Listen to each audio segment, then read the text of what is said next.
काली काली अमावस की आई रात निराली, लड़ियां घरों की शोभा बढ़ाती, दिए जला घर आती उजियाली। नमस्कार, मैं हूं आपके साथ किमी अरोड़ा वर्मा।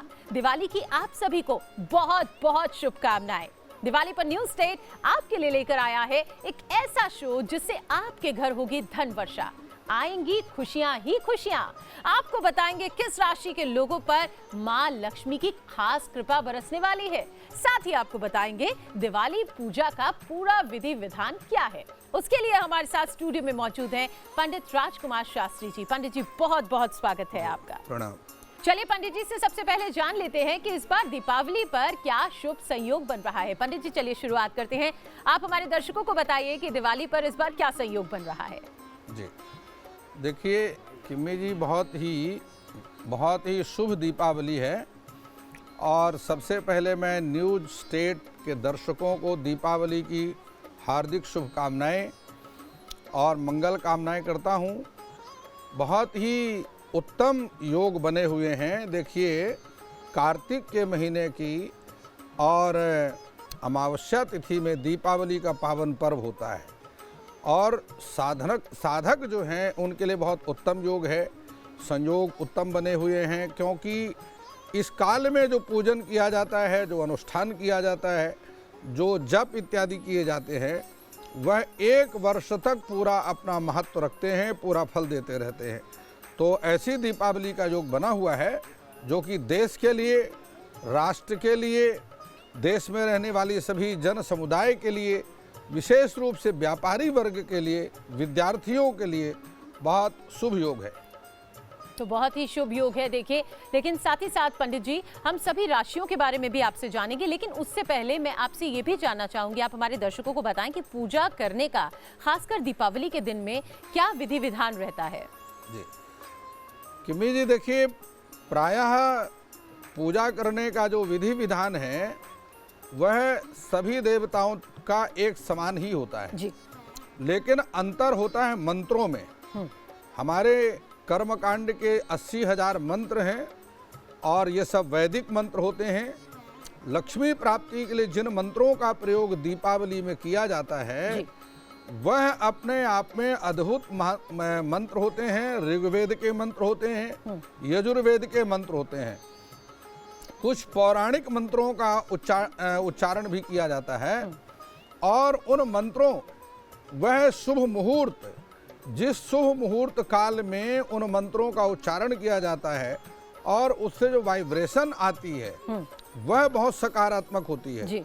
और जिस घर में, जिस परिवार में उन मंत्रों का उच्चारण किया जाता है उस समय में किया जाता है, जो समय निश्चित है, जो स्थिर लग्न है, क्योंकि चर, स्थिर और द्विस्वभाव 3 प्रकार के लग्न होते हैं। उस लग्न में जो उच्चारण शब्द होते हैं, मंत्र होते हैं, वास्तव में प्रभाव उनका होता है। इसलिए दीपावली की पूजा में मंत्र और समय, इन दोनों बातों का ध्यान रखना चाहिए। मंत्र भी शुद्ध होने चाहिए, सामग्री पूजा की शुद्ध होनी चाहिए, और वह काल, जिस काल में आप मंत्रोच्चारण कर रहे हैं या मंत्रोच्चारण को श्रवण कर रहे हैं, वह समय भी शुभ होना चाहिए। ऐसा ना हो कि अशुभ चौघड़िया में आप मंत्रोच्चारण करते रहें, या राहु काल इत्यादि में आप मंत्रों का उच्चारण करते रहें, या चर लग्न में आप मंत्र का उच्चारण करें। चर लग्न में यदि आप मंत्र उच्चारण करेंगे तो आपके घर की लक्ष्मी चली जाएगी। स्थिर लग्न में यदि आप मंत्र का उच्चारण करेंगे तो लक्ष्मी आपके घर में बहुत काल तक निवास करेगी। और थोड़ी लक्ष्मी से क्योंकि घर का गुजारा नहीं होता, इसलिए बहुत अधिक मात्रा में लक्ष्मी का आगमन होगा। द्विस्वभाव में यदि आप मंत्रोच्चारण करेंगे तो आपके घर में लक्ष्मी का आगमन उतना ही होगा जी, जितने से आपकी जरूरतें पूरी हो जाएं, बैलेंस बढ़ेगा नहीं जी। इसलिए मंत्र का उच्चारण स्थिर लग्न में करना है और शुभ चौघड़िया में करना है, और साथ में ये सारी बातों को ध्यान रखना है। राहु काल नहीं होना चाहिए, विशेष रूप से ध्यान रखना है। पंडित जी से बात करते हैं और पंडित जी से पूछते हैं कि आखिर दीपावली के दिन पूजा करने का विधान क्या है। पंडित जी बताइए, देखिए साल भर इस दिन का इंतजार रहता है और ऐसे में किसी भी तरह की कोई चूक ना रह जाए, ये हमेशा जहन में बात बनी रहती है। तो मैं आपसे चाहूंगी आप हमारे दर्शकों को ये बताएं कि पूजा का विधान क्या रहता है दिवाली वाले दिन। जी, कि मैं देखिए, पूजन के लिए हमारे ऋषियों ने शास्त्रों में कुछ सिद्धांत बतलाए हैं जी, कुछ सामग्री है, उसके कुछ नियम हैं। देखिए, यहाँ पर जिस प्रकार से एक लकड़ी की चौकी हमने सजाई है जी, इसी प्रकार से एक लकड़ी की चौकी लेनी है, ठीक है, और उससे पहले जहाँ आपने पूजा करना है, घर के मंदिर में या घर के आंगन में, जी, उस स्थान को साफ सुथरा करना है।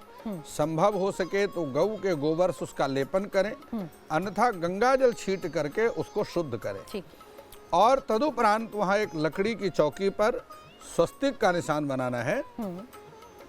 किसी भी मंगल कार्य को आरंभ करने से पहले स्वस्तिक का पूजन किया जाता है जी, और स्वस्तिक का अर्थ होता है जो सभी प्रकार से सबका कल्याण करने वाला। जी, देखिए, आप स्वस्तिक का निशान जैसे बनता है, यह जिस प्रकार कुंडली में नवग्रह होते हैं उसी प्रकार से वास्तु शास्त्र में 10 दिशाएं होती हैं। जी, जिस प्रकार कुंडली में ग्रहों का महत्व है उसी प्रकार से वास्तु में दिशाओं का महत्व है।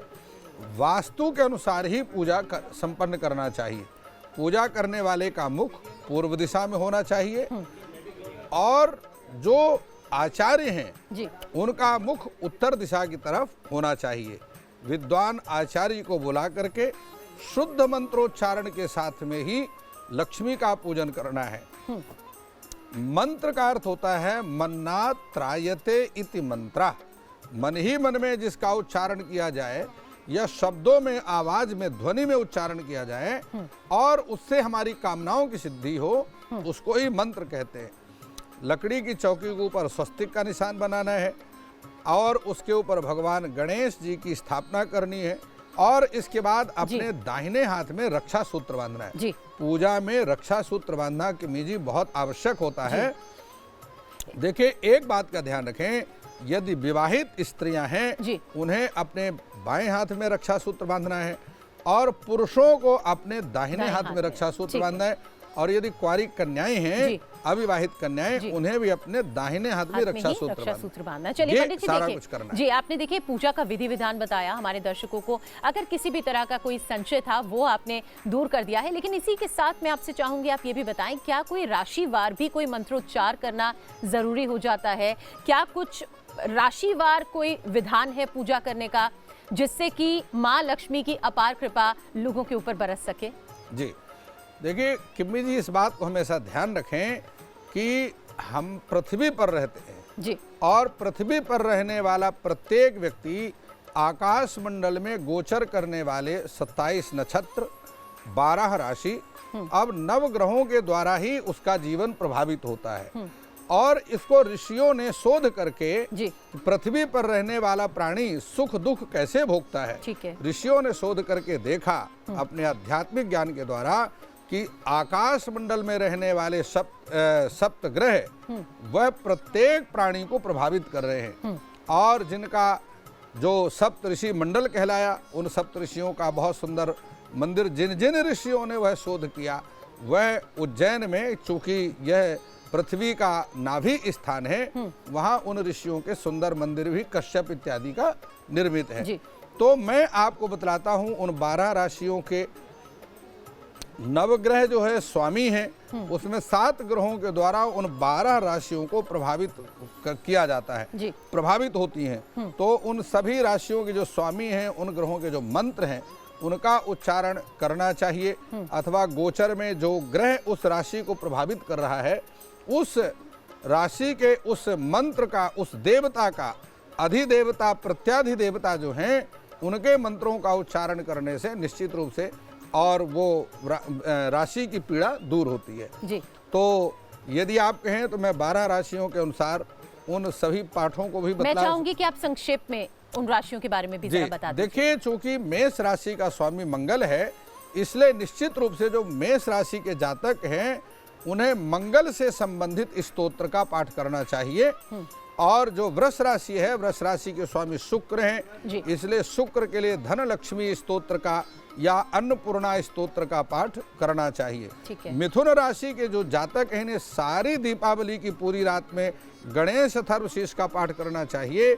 और इसी प्रकार से जो कर्क राशि के जातक हैं, इन्हें भगवान शिव, चूंकि इसका स्वामी चंद्रमा है, तो भगवान शिव के स्तोत्रों का पाठ करना चाहिए। शिव महिमन स्तोत्र का पाठ कर सकते हैं, जी। शिव तांडव स्तोत्र का पाठ कर सकते हैं, अन्यथा तुलसी कृत रामायण रामचरितमानस में रुद्राष्टकम का वर्णन है, उसका पाठ आप कर सकते हैं। जी। बात करते हैं सिंह राशि।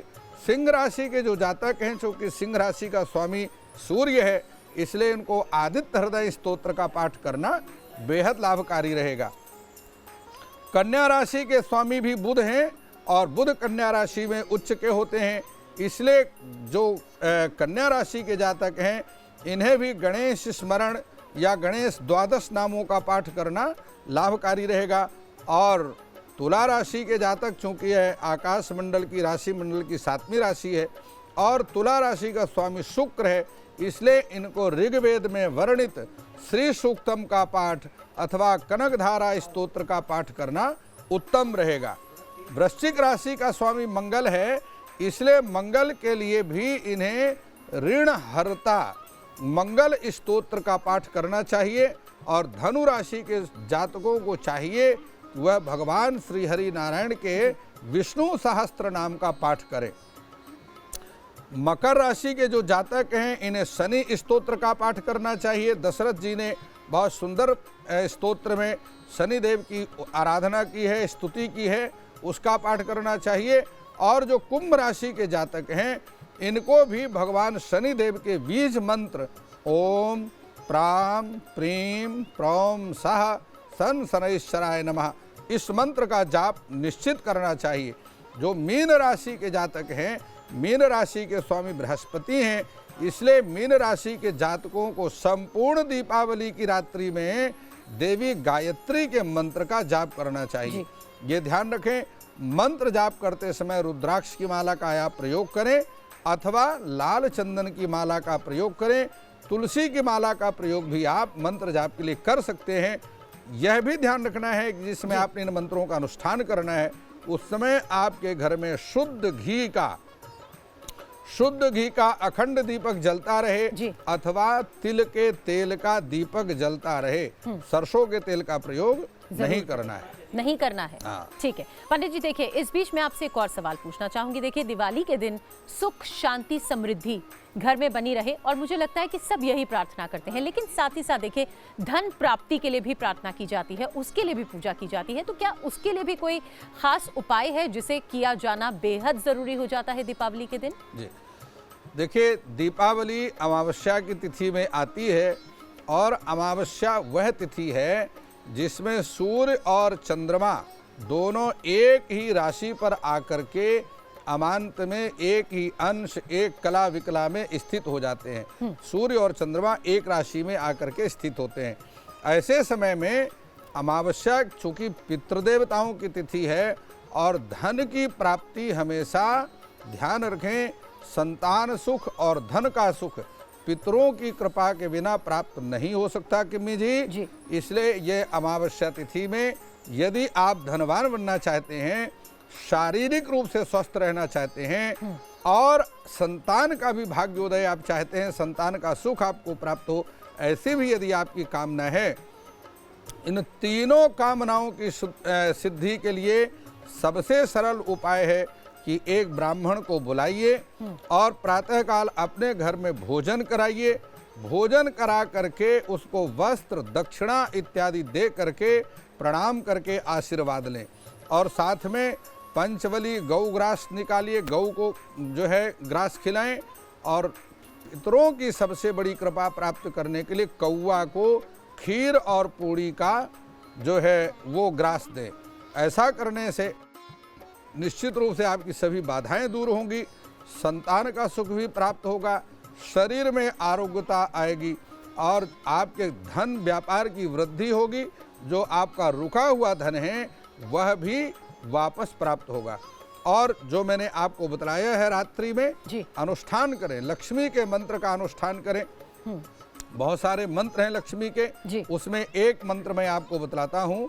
ओम श्रीम ह्रीम श्रीम कमले कमलालये प्रसीद प्रसीद श्रीम ह्रीम श्रीम महालक्ष्मी नमः।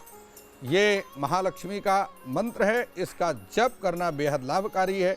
यदि आप संस्कृत जानते हैं, संस्कृत के मंत्रों का पाठ कर सकते हैं, तो दुर्गा सप्तशती में वर्णित मध्यम चरित्र का पाठ, उसकी आवृत्ति पुनरावृत्ति करते रहें। सारी रात इसका पाठ करें। मध्यम चरित्र के 4 अध्याय हैं, दूसरे अध्याय से लेकर के चतुर्थ अध्याय तक मध्यम चरित्र का वर्णन है।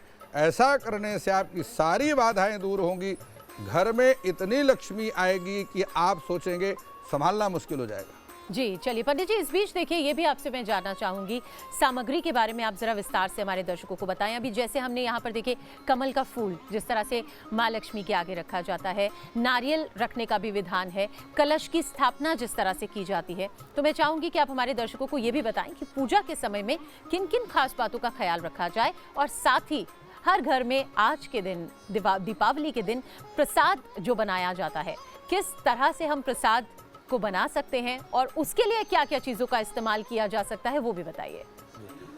किमी जी देखिए, मैं आपको बतलाता हूँ कि सर्वप्रथम सनातन पद्धति में सर्वप्रथम वैदिक नियम है कि गणेश पूजन करना चाहिए जी। गणेश के साथ में भगवती माता लक्ष्मी का पूजन करना चाहिए। लक्ष्मी और गणेश ये दोनों माँ बेटे का पूजन है, ये ध्यान रखें। माँ बेटे का पूजन करना है। साथ में लक्ष्मी के जो मैनेजर है, धनाध्यक्ष, उनका नाम है कुबेर, जो भगवान शिव के अनन्य भक्त हैं, तो कुबेर का पूजन भी करना चाहिए। संभव है तो आप प्रतिमा स्थापित करें, अन्यथा चित्र में भी स्थापित कर सकते हैं, अथवा स्वर्ण की निर्मित प्रतिमा भी स्थापित कर सकते हैं। सुपारी में जिस प्रकार मैंने बताया, अन्यथा यंत्र में देखिए, यंत्र मंत्र और तंत्र, यह 3 पद्धतियां हैं कर्मकांड की। तो यंत्र में पूजन करना बेहद लाभकारी होता है। कुबेर यंत्र आपके पास होना चाहिए, लक्ष्मी यंत्र आपके पास होना चाहिए। पंचामृत के द्वारा इनका पूजन किया जाता है, प्राण प्रतिष्ठा की जाती है। उसके बाद पंचोपचार षोडशोपचार पूजन किया जाता है। कलश की स्थापना नितांत आवश्यक है। कलश में आप पवित्र तीर्थ का जल भरें, उसके ऊपर नारियल की स्थापना करना है, पंच पल्लव लगाना है, नारियल को लाल वस्त्र अथवा पीले वस्त्र से वेष्टित लपेट करके रखना है, और साथ में उसके अंदर पंचरत्न इत्यादि भी डालना है। और कलशस्य मुखे विष्णु कंठे रुद्रः समाश्रितः मूले अस्ति स्थितो ब्रह्मा मध्ये मातृगणः स्मृता कुछौ तु सागरा सर्वे सप्तदीप वसुंधरा ऋग्वेदो यजुर्वेदः सामवेदो अथर्वणा अंगैश्च सहिता सर्वे कलशं तु समाश्रिताः अत्र गायत्री सावित्री शांति पुष्टिकरी तथा आयान्तु देव पूजार्थ दुरितक्षय कारकम् ओम गंगे च यमुने चैव गोदावरी सरस्वती नर्मदे सिंधु कावेरी जले अस्मिन् सन्निधिं कुरु गंगा विष्णु गंगा विष्णु गंगा विष्णु। इस प्रकार से उच्चारण करते हुए कलश में तीर्थों का आवाहन करना है, और इसके साथ ही पंचोपचार से पूजन आरंभ करना है। लक्ष्मी की पूजन के लिए सबसे महत्वपूर्ण है खील और बतासे जी, यह बहुत महत्वपूर्ण है।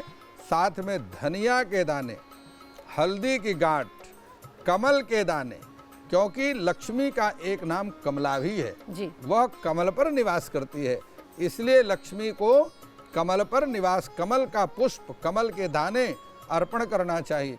लेकिन एक बात का ध्यान रहे, लक्ष्मी का एक नाम चंचला भी है।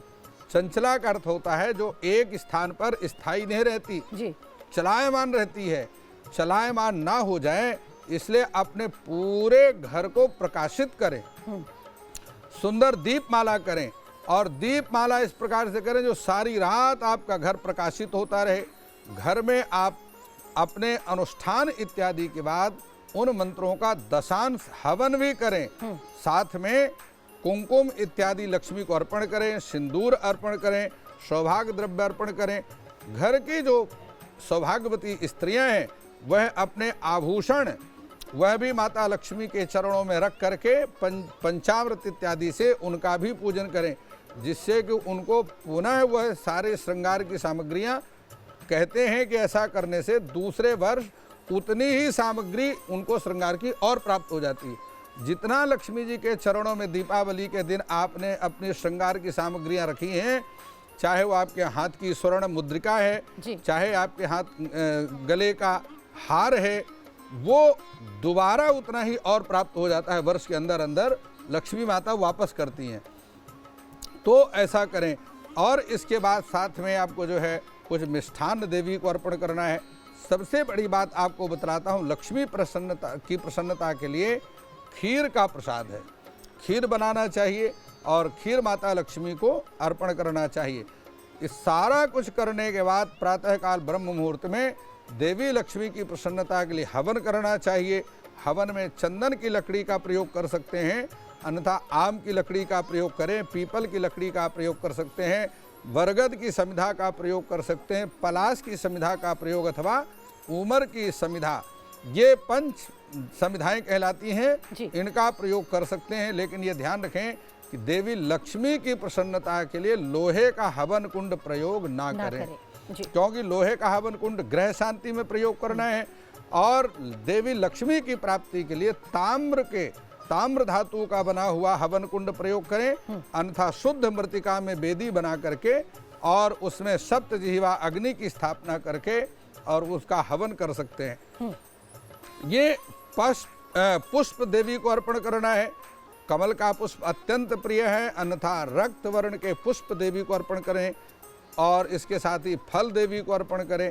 ये सारा कुछ करने के बाद क्षमा स्तोत्र क्षमा मांगना है कि मंत्रहीनम क्रियाहीनम भक्तिहीनम सुरेश्वरी यत् पूजितम मया देवी परिपूर्णम तदस्तु मे।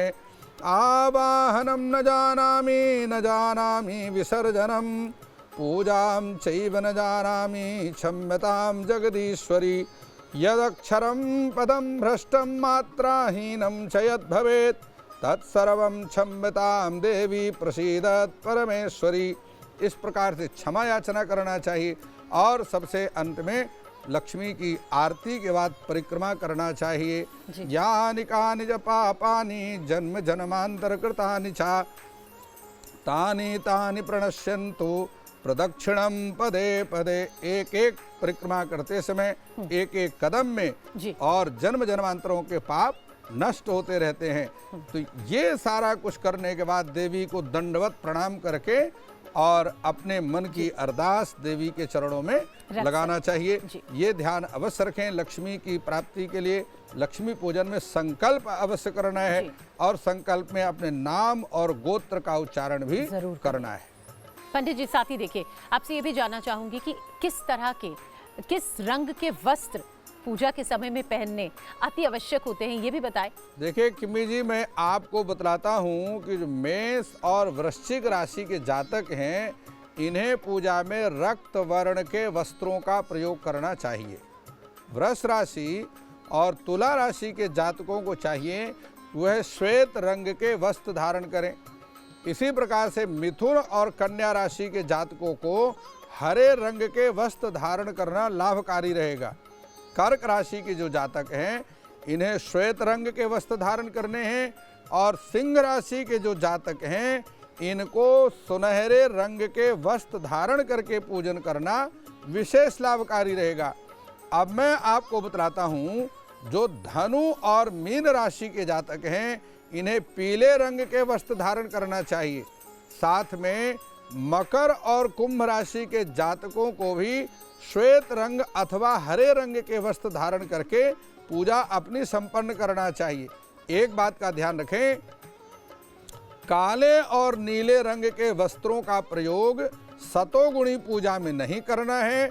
यदि तमोगुणी साधना आपने करनी है, तामसी साधना में काले और नीले रंग के वस्त्रों को प्रयोग कर सकते हैं, अन्यथा सतोगुणी और रजोगुणी पूजा में आपने काले और नीले रंग के वस्त्रों का त्याग ही करना है। जी, तो चलिए पंडित जी, आपने विधि विधान बताया पूजा का, किस समय पर पूजा करनी है, किस तरह से पूजा करनी है, आपने ये सब कुछ बताया, उसके लिए आपका बहुत बहुत शुक्रिया। प्रणाम। और इसी के साथ, इसी मनोकामना के साथ कि आपकी भी ये दिवाली बेहद शुभ हो, आपके घर में भी सुख शांति और समृद्धि सदैव बनी रहे। बहुत बहुत शुभकामनाएं आपको इस दिवाली की। शुभ दीपावली। शुभ दीपावली पंडित जी आपको भी। जय सीताराम। चलिए इसी के साथ यहाँ पर इस पेशकश में बस इतना ही। यहाँ कुछ पलों के लिए हम रुक जाएं।